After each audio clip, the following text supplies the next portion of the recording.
Unsleeping and untiring stone golems, the construction the wall practically flew along. They could accomplish the tasks which the villagers and goblins could not, such as chopping down trees and transporting them in large quantities, digging pits, or laying the foundations for the walls. What should have taken years to accomplish in theory, had instead been finished in a matter of days, and the constructed wall was even bigger and sturdier than expected. They had not just aided in building the walls either. Even the construction of the watchtowers had been sped up. Their current task was to complete the watchtowers on the eastern and western flanks of the village. "Ain-san, I'm done here." Enri's thoughts were interrupted by the goblin assisting her in the weeding, a goblin called Pipo. "Ah, thank you." No, it's nothing you should thank me for, Ain-san." Although Pipo waved his dirt and grass-stained hands to ward off Enri's thanks, Enri still felt that she owed the goblins a debt that could never be repaid. After losing her parents, Enri was in a dire situation, where tending her family's plot by herself would be impossible. She wanted to ask the other villagers for help, but given the overall lack of manpower in the village, it was already hard enough for every household to take care of their own crops. With the help of the goblins, that problem was easily resolved. In addition, she was hardly the only one the goblins had helped. Turning to the direction from which her name was called, Enri saw a plump woman standing by a field. Beside her was a goblin. "Thank you so much, Enri-chan. Because of Goblin-san's help, the field work's almost done." "Really? That's wonderful." It was their idea to help out with the village chores, so if you want to thank someone, you should thank them directly. "Ah, I've already thanked Goblin-san. He said that he was only your subordinate, so he hoped that I would thank Ain-san as well." Hearing the word Ain-san made Enri furrow her brows, which she quickly covered up with a bitter smile. The goblins themselves had suggested that they should help the households who had lost farmhands in the attack, and the woman before her was one of those people. There was no way the villagers would shun the contributions of the goblins. Karn village thought so well of the goblins that it was quite common to hear people say that goblins were better neighbors than humans. Speaking of which, are the other Goblin-sans around? I wanted to treat everyone to a meal as thanks. The others should be patrolling the village, or helping the people who just moved into the village. But I'll pass the message on to them, Oba-san. Then I'll leave that to you, Enri-chan. When the time comes, I'll make sure everyone gets to enjoy a feast made with all my skill. In the meantime, I think I'll make lunch for this Goblin-san first." "Really? Then, since I've been invited, it would be rude to refuse." "Ain-san, sorry I can't join you, but I'll be having lunch at Morga-san's place." Enri nodded, and the woman headed back to the village with the goblin in tow. "It would be nice if the newly arrived people realized that you guys aren't bad sorts." "Well, a lot of them didn't look happy to see us. After all, in their hearts we should be the enemy. Most pioneer villages other than ours would treat goblins as the enemy, right? That's why we sent so many people to help the villagers with their work. It's not easy. But we've cleared up a fair bit of their suspicions. I just saw how they can greet you normally. Well, quite a few of these people remember how their family members were attacked and killed. Or no, the memories they bear might be even heavier than that." Although Karn village had been devastated by the attack, about half of the villagers managed to survive. On the other hand, the other villages which had been attacked by knights had lost most of their people. When Karn village began taking in immigrants, many of the ones who came were survivors of those villages. The two of them fell silent. Enri stretched her back once more and looked to the sky. Although the lunch bell had not rung yet, it seemed like it was about time. They had worked enough of the field to take a break as well. "Then, shall we have lunch?" Despite his smashed-looking face, Pipo managed what was instantly recognizable as a smile. "That would be great, your meals are always delicious, Ain-san." "Oh, they're not that great," Enri replied, slightly embarrassed. No, I'm serious. Helping you in the fields is one of the most hotly contested positions among ourselves. That's because we get to eat your delicious lunches, Ain-san." "Ahaha, then should I make lunch for everyone as well?" Like how we handle breakfast. There were quite a few reasons why it would be hard to do so. For instance, there was a difference between lunch for 3 and lunch for 20. Just slicing the vegetables would be a chore in itself. In addition, she had to make sure everyone had sufficient portions, which would be a tiring task. That said, in comparison to the amount of hard work the goblins had put in, and the praise they had received in turn, it was nothing at all. Oh no, we couldn't impose on you like that. Plus, enjoying your handmade lunch is something like a bonus for the one who wins the right to help you Ain-san. Henry could only return a troubled smile to the diminutive demihuman's beaming face. Although she knew the goblins decided who would take the job via rock scissors paper, Henry did not know if she was cooking something that actually deserved all that praise. Then, shall we go back and eat? Sounds great. Pipo's words cut off halfway as he looked to the distance with his keen eyes. With a deep breath, the formerly relaxed and cheerful little demi-human became a veteran warrior in an instant. Henry followed Pipo's eyesight into the distance. They saw a goblin riding a black wolf. They seemed to glide across the plain as they approached the village at high speed. It's Kumiai-san. Among the goblin troop that Henry had summoned, there were 12 level 8 goblins, 2 level 10 goblin archers, 1 level 10 goblin mage, 1 level 10 goblin cleric, 2 level 10 goblin riders and 1 level 12 goblin leader, for a total of 19 goblins. Kaijali from this morning and Pipo who had helped with the chores were level 8, while Kumiai, who was mounted on a black wolf, wearing leather armor and carrying a lance, was a level 10 goblin rider. The goblin rider's job was to patrol the plains and act as scouts. The riders periodically returning to the village to deliver reports was a common sight. Looks like it. However, Pipo's tone was very somber. It made her think that something bad had happened. What's wrong?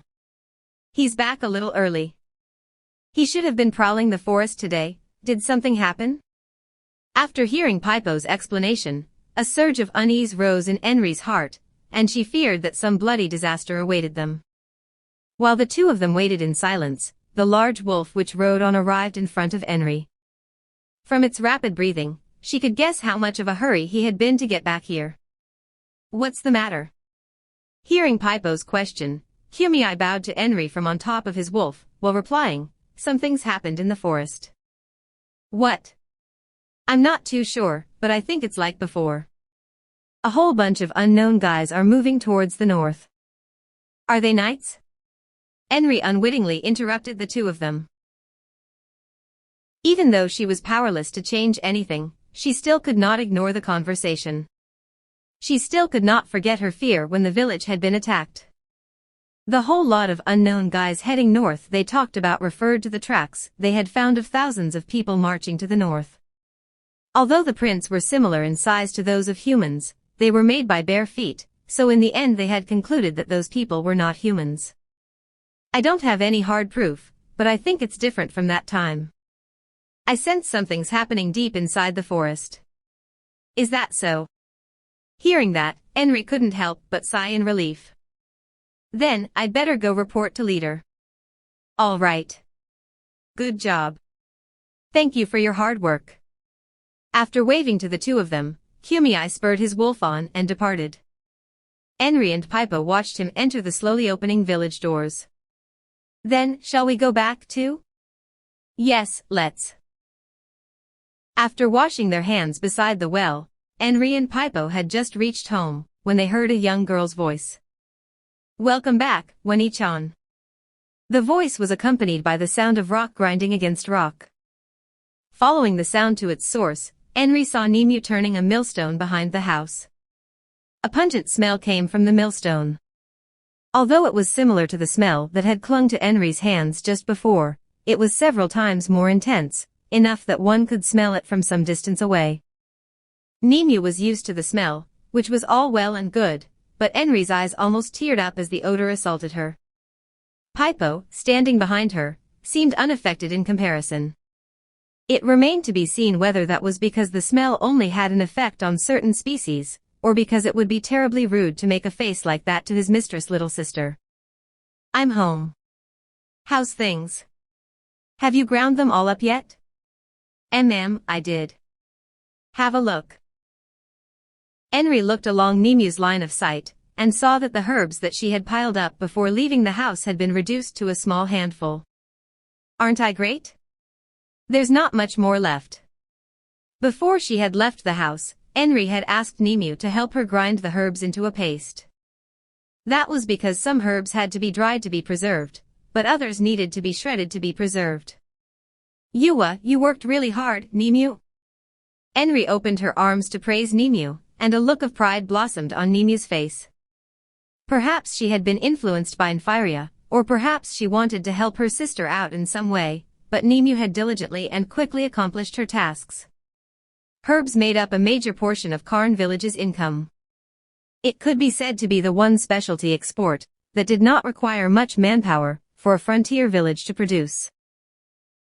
Given that it was a crucial method for them to obtain valuable currency, all of Karn Village's residents knew at least a little about herbs and where they grew. Henry silently considered the situation. The herbs from Karn Village were incredibly profitable. However, they could only be gathered within an extremely short window of time before the flowers bloomed and could only be treated as a temporary income at best. However, all the places they knew about had been fully harvested, so they would need to delve into the forest to find clumps of herbs which had not yet been touched. Of course, those woods were where monsters lurked, and they were hardly a place where people like Henry could just stroll into for a picnic. However, now they had the goblins and the experienced herbalist Nympharia. If only she could get their help, they should be able to make a great deal of money. After some hesitation, Henry spoke of her plan to Pipo. I want to go to a new place to pick herbs, could you come with me? Logically speaking, there was no need for Henry to go herself. All she needed to do was to ask the goblins, who could take care of themselves, to go into the dangerous great forest on her behalf. However, the goblins she had summoned had a strange weakness. That was to say, they had no aptitude at all for herb picking, butchering animals, and that sort of work. Just like how they handled cooking, even if one handed goblins a sample of a herb, they would not be able to match it up with identical herb in front of them. The surprising thing was, it was as though they were born unable to do that sort of thing, or even learn it, as if someone had removed the capacity to do so from them. Therefore, if they were assigned to pick herbs, the goblins needed to have a non-goblin with them. It should be all right, but it might be a little difficult for you to come with us, Ain-san. Why's that? Well, like Kumi said, there's some kind of change in the depths of the forest. If that's the case, the insides of the forest will be a mess now. Seeing the surprised expression on Henry's face, Pipo patiently explained himself. Even the cautious ones are going to want to expand their territory. If that's the case, then for a while, their territory is going to overlap with the others, and that's going to cause all sorts of confusion. Simply put, the chances of meeting a monster is going to increase, and so will the danger. And if you're unlucky, you might even run into something outside the forest. We know you're brave and cool, but there's no need to walk into danger, Ain-san. Is that so? I'm not too sure about the brave and cool part, but that's probably just the goblins being polite, Henry thought. There was also that big movement earlier. What happened there? I don't know. Originally, we should have sent someone familiar with the Great Forest's conditions to investigate. But if we go, the village's defenses will be weakened. Ah, got it. Why not hire adventurers to check it out? That could be difficult, Henry said, knitting her eyebrows. According to Enfi, the cost of hiring an adventuring party is very high. Although the lords of Erantal will subsidize some of those costs, it'll be very hard for a village like us to pay for adventurers out of our own pocket. I see. Collecting lots of herbs and selling them afterwards should help with one part of that problem. Otherwise, all we can do is sell off the items we got from Gaunsama. She had received 2 horns from Ain's old gown. Although one of them had disappeared after she used it, the other was safely hidden in Henry's home. Forget about that, Ain-san. We'd rather you just blow the horn instead. Of course, there's no way I'd sell it. Henry did not want to become the sort of despicable person who would sell off a gift given out of goodwill. There also existed the possibility that it might not even be possible to sell it off, so she decided not to do so. Even now they were still benefiting from the generosity of the maid who had brought the golems to the village. She would never commit such an ungrateful deed. But that's going to be problematic. The herbs can only be gathered in this season, so although it's a bit dangerous, I still have to. Henry smiled to Nemu, who had a worried expression on her face. She did not want to sadden the last surviving member of her family, nor did she want to pass up this chance to make lots of money. Although, when she considered her priorities, that was clearly a mistake. Rather, she should bet her life for the good of the entire village, and repay the goblins who considered her their mistress. I need to earn more money and see what kind of gear I can buy for the goblins. Full plate armor looks like it could protect very well. Speaking of full body armor, there's that gentleman in the black-colored armor. What was his name again? Although she did not know how much armor and weapons cost, she was fairly certain that it was not a small sum. At this moment, Pipo held out his hand in front of Henry, indicating that she should wait a bit. Although this is just my personal opinion, how about discussing the matter with leader? You don't need to make the decision so early, Ain-san. I don't want to be scolded by the boss, because I opened my mouth without thinking. Plus, I think Ani-san would like to get his hands on all sorts of herbs too. Just as Henry's troubles were filling her head, an adorable gurgling sound came from beside her. Turning to look, she saw Nemu looking at her with a frown on her face. Wani-chan, I'm hungry. Can we eat yet? Sorry. Then, wash your hands after we pack up. I'll go get things ready. Nemu's response was full of energy. After taking apart the millstone, she scraped the accumulated green paste into a small urn. Henry returned to the house, wondering what she should make for lunch. Part 2. Henry stood before the great forest of Taub. Of course, she was not alone. Beside her were the loyal members of the goblin troop. The goblins were equipped with chain shirts, round shields and sturdy machetes, which hung from their belts. They wore brown-colored tunics under their armor and furred leather boots on their feet. On their belts were bags for small items. One could not say they were undergeared. The fully armed goblins made their final checks of their personal equipment. They topped up their water skins and made sure their machetes were sharpened.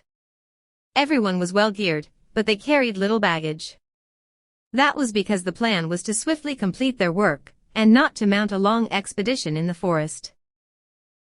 Not everyone in the troop was assigned to Henry's protection. Their objective was to thoroughly scout the surrounding area, and further verify the information the goblin riders had collected. That is to say, they were to carefully observe the current situation within the great forest. In order to protect the village, the goblins had decided to scout its surroundings, and the hinterlands. Only 3 goblins would accompany Henry. There was also one more person, Nfiria. He had made his preparations too, dressed in suitable clothing for collecting herbs in a forest. With Nfiria around, the herb harvesting trip would definitely be a success.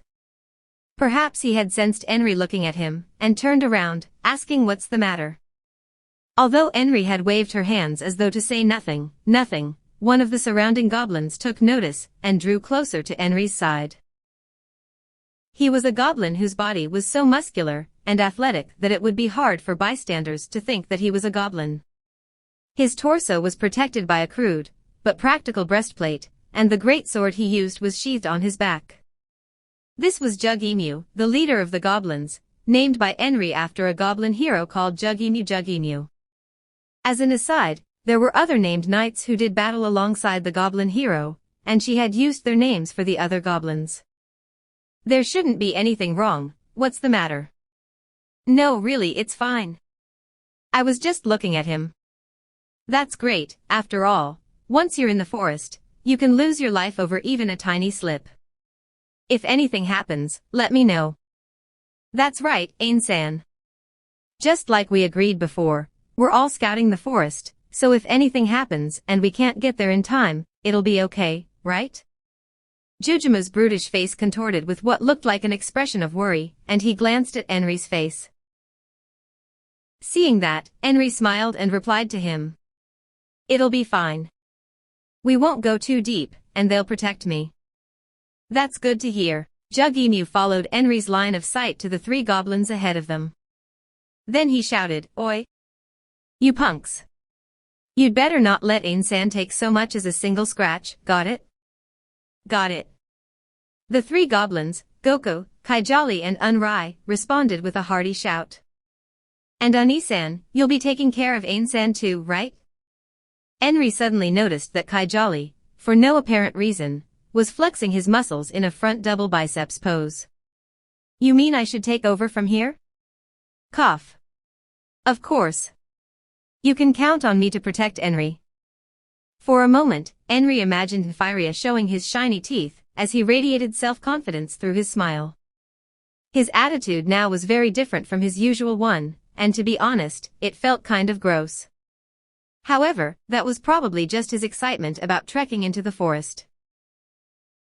Just like a little boy, Henry smiled, feeling like she was his big sister.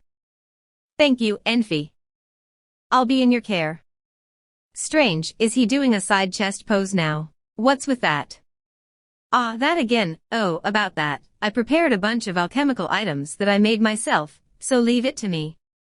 After seeing Firia's second sparkly smile, the smile fell off Henry's face. You go do that. Ah, well, it's been settled, although. Honestly speaking, even if we weren't doing this dangerous job Jug-Emu turned to look at Henry, a sour look on his face. Henry was starting to get a little annoyed after hearing this question again after answering it so many times in the village, but he was only asking out of concern for her, so she could not just ignore it. That might be true, but the fact remains that without the herbs, we can't bring in any money. How about animal skins? We can get those. That's not a bad idea, but herbs are the most valuable. Animal pelts and medicinal herbs were in completely different price categories. The difference was comparable to that between the heavens and the earth. Granted, some especially rare animals had skins that were worth a fortune, but those were few and far between. If Ani-san could share his, we're not touching the barrier's money. We need to help together and split the benefits. We can't just take advantage of them. Helping each other in difficult situations was a keystone of village life, therefore, a family could not survive if they were ostracized from others. However, that was not an excuse to take advantage of others, because that would imply that a person could not support themselves, and the village could not take care of people to that extent. Self-sufficiency was a strict requirement.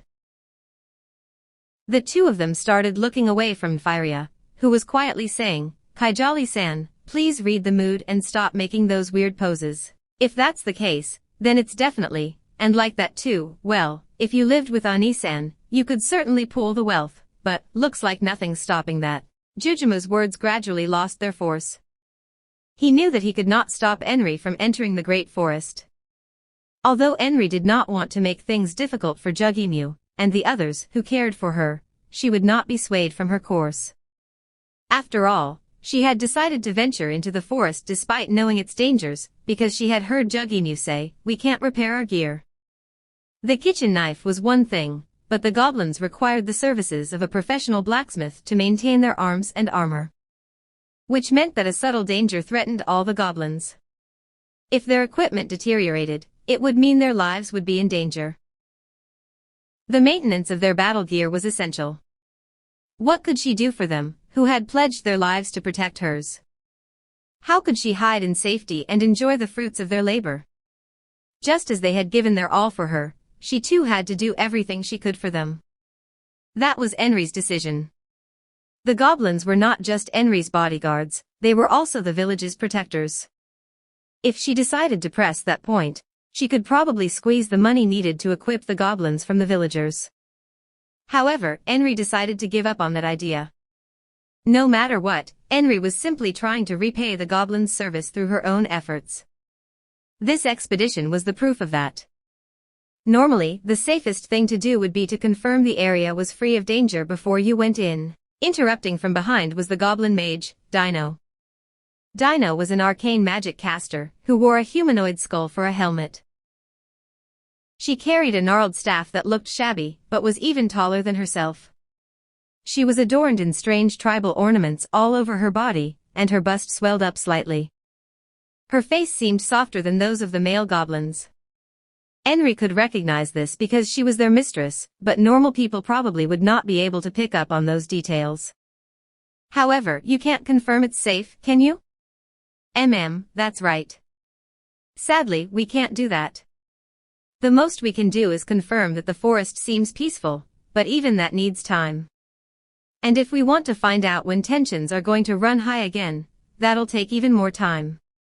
If they did that, they would miss the opportunity to gather the desired herbs. After hearing Dino's words, a firm conviction gathered in her eyes, and she made her reply. It'll be fine, we won't go too deep. After hearing her repeat that answer several times, Jugemu finally realized that he could not change Henry's mind. Instead, he looked to the 3 goblins who would travel with her.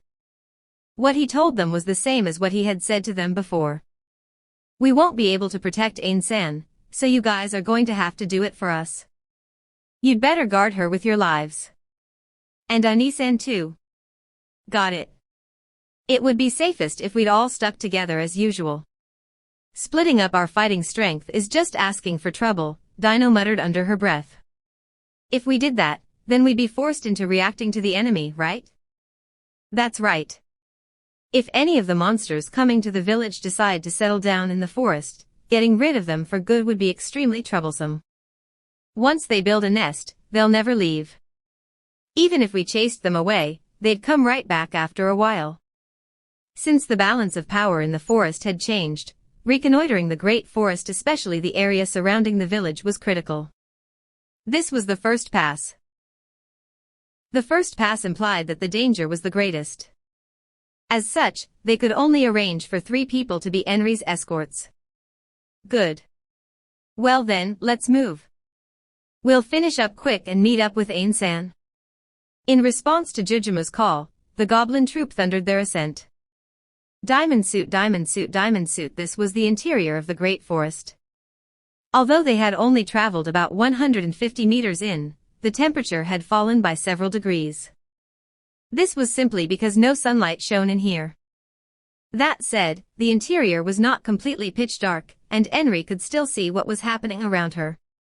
Henry and the other 4 members of her party advanced into the forest, surrounded by cool air. At the moment, the forest was dominated by silence. Apart from the gentle sounds of the tree branches swaying, and the occasional cries of birds or beasts, there was nothing else. The footsteps of Henry and her companions echoed loudly. The other team led by Jugemu had already gone deeper in, and they could no longer be heard.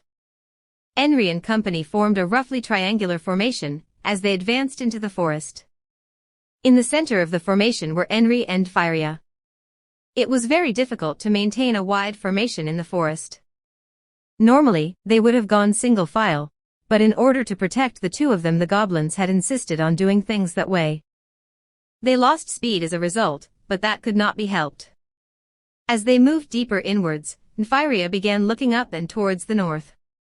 He sought the treasure sleeping in the dense forest, medicinal herbs. Henry was not a novice to herb gathering.